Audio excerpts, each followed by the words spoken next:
আসসালামু আলাইকুম। এসএসসি 26 গত ভিডিওতে তোমাদের বলেছিলাম যে মডেল টেস্ট পরীক্ষার সামনে সময় খুবই কম, কিভাবে গণিতে ভালো করা যায়। আমি তোমাদের পরিসংখ্যান বিষয়টুকু আলোচনা করব। তো তোমাদের আমি বলেছিলাম যে আমি পর্যায়ক্রমে আমি এই চ্যানেলে ভিডিও ছাড়বো, তারই সুবিধার্থে তাহলে আমি তোমাদের এখানে কি প্রচুর বিষয়টাকে আজকে শেখাবো। একটু ভিডিওটাকে না টেনে স্পষ্ট করে দেখো, গাইডগুলো বুঝাই। প্রত্যেক লাইনটা আমি যত সহজে বোঝানো যায় বোঝানোর চেষ্টা করবো। তোমরা একটু আমার পাশে থাকো, আমি বোঝানোর চেষ্টা করতেছি। আমাদের ঠিক এভাবে প্রশ্ন হবে, প্রথমে শ্রেণীব্যাপ্তি তাদের বড় সংখ্যা। আমি প্রচুরক নির্ণয় করার কথা বললে আগে তুমি বিষয়টা থিঙ্কিং করো। প্রচুরক মানে কি? প্রচুরক মানে বেশি। প্রচুরক মানে কি? বেশি। তুমি দেখবা তোমার এখানে গড় সংখ্যা আছে কয়টা? একটা, দুইটা, তিনটা, চারটা, পাঁচটা। এর ভিতর কোন সংখ্যা সব থেকে বেশি? দেখো তো এখানে সব থেকে বেশি কত? 10। তো এখানে লেখো সমাধান করো। সমাধান সমাধান এখানে এখানে সর্বোচ্চ সংখ্যা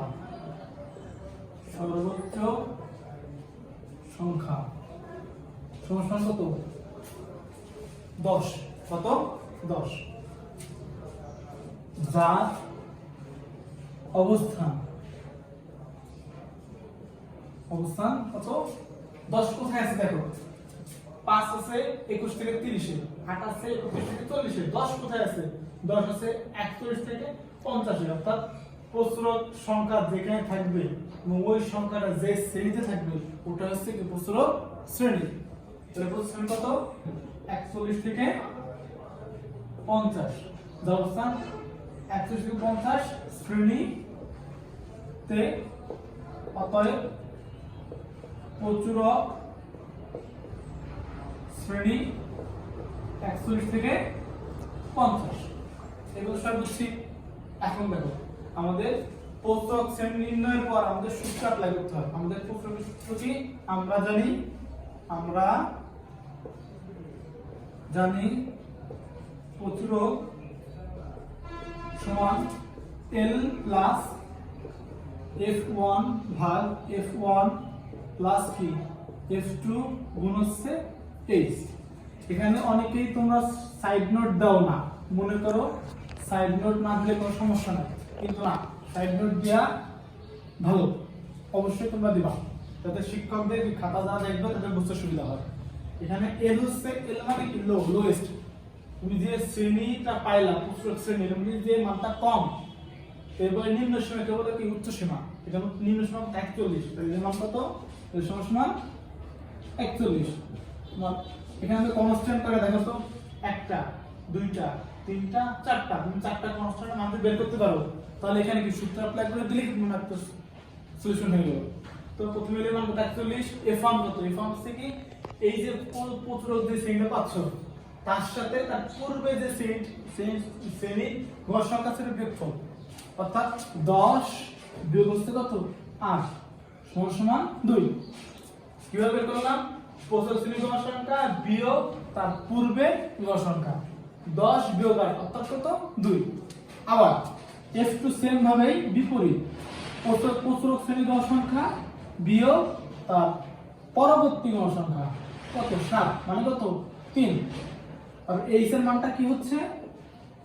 এই যে শ্রেণী ব্যাপ্তি, এই যে তুমি যে শ্রেণীটা পাইছো প্রচুরক শ্রেণী, তুমি দেখো এখানে কত? 41 থেকে 50। আমরা বেসিক্যালি হিসাব করি কিভাবে? 41 থাকলে কি 42 থেকে গোনা শুরু করি। তবে এই পরিসংখ্যানে যে সংখ্যাটা থাকে ওটা ধরেই গুনতে হয়।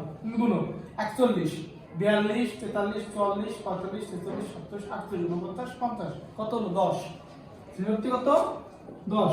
তুমি যে সংখ্যায় থাকুক সবসময় 10 হবে সেটা তেমন না, কোথাও 5 হয়, 7 হয়, আবার 10 হয়। তুমি গুনবা, যে সংখ্যা থাকবে ওই সংখ্যা থেকে ওই সংখ্যা মতো গুনলে তুমি বুঝে যাবে আপনার শ্রেণীব্যাপ্তি কত পেয়েছো। এখন আমি মানটা বসাই। এর মান কত? 41 প্লাস F1 2, F1 2, F2 3, এর মান কত? 10। এখন তুমি দেখো 41 যোগ 2, 3 আর 2 কত হয়?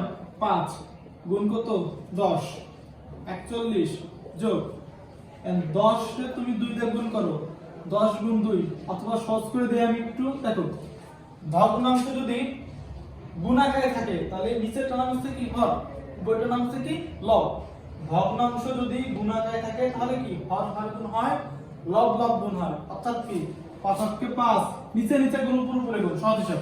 5 কে 5 10 গুণ কত হয় 20, তাহলে 41 যোগ 20 ভাগ 5 মানে কত 4 5 20, অর্থাৎ কত 4, আর 41 সাথে কত হয় 45। এটাই তোমাদের কি आंसर। খুবই সহজ, একটু ভালোভাবে দেখলে কি পারবা, সময় কম, চেষ্টা করো, অবশ্যই অবশ্যই পারবা। আসসালামু আলাইকুম, ভালো থেকো সবাই। Start again. আজ আমি তোমাদের কি মধ্য প্রচুর ক্লাসটাকে শেখালাম। তো আগামী ক্লাসে আমি তোমাদের কি মধ্য বিষয়কে আলোচনা করব। তোমাদের যদি অন্যান্য কোনো টপিকে কোনো বিষয়ে যদি কি সমস্যা থাকে আমার কমেন্ট বক্সে কি ইনবক্স করবে, আমি কি অবশ্যই তোমাদের কি সমস্যার সমাধান দেওয়ার চেষ্টা করব। সবাই ভালো থাকো, আমার চ্যানেলটাকে সাবস্ক্রাইব করে দাও। আসসালামু আলাইকুম। ओके।